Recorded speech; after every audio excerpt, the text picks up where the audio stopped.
रात्र काळी असते, पण काही रात्री अशा असतात ज्या अंधारातही प्रकाश देतात. ही तीच रात्र म्हणजे महाशिवरात्र. महाशिवरात्र हा फक्त एक सण नाही. ही रात्र आहे सृष्टीच्या प्रारंभाची, शिवतत्वाच्या जागृतीची आणि आत्मशोधाची. फाल्गुन महिन्याच्या कृष्ण पक्षातील चतुर्दशीला ही रात्र येते. या दिवशी 3 महत्त्वाच्या घटना घडल्या असं मानतात. पहिली गोष्ट म्हणजे या रात्री भगवान शिवांनी तांडव केले. तांडव म्हणजे सृष्टी, स्थिती आणि संहार यांचा संतुलित नृत्य. दुसरी, शिव आणि पार्वती यांचा विवाह याच दिवशी झाला.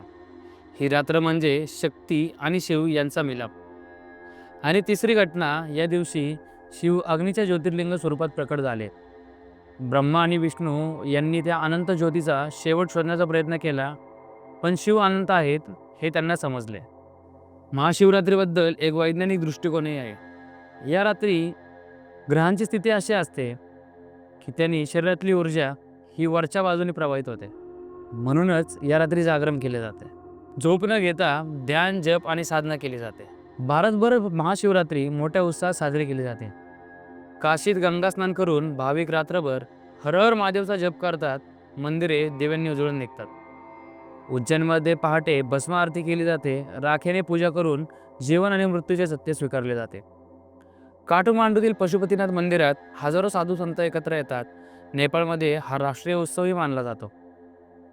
तमिळनाडूत आणि भारतातील अनेक भागात रात्रभर अभिषेक, भजन आणि ध्यान केले जाते. मॉरिशस, श्रीलंका, इंडोनेशिया, अमेरिका अशा अनेक देशांतही भारतीय समुदाय हा सण श्रद्धेने साजरा करतो. महाशिवरात्री आता केवळ भारतापुरती मर्यादित राहिलेली नाही, तर ती एक जागतिक आध्यात्मिक परंपरा बनलेली आहे. या दिवशी उपवास केला जातो. उपवास म्हणजे अन्नाचा त्याग नाही, तर राग, लोभ आणि अहंकार या गोष्टींचा त्याग केला जातो.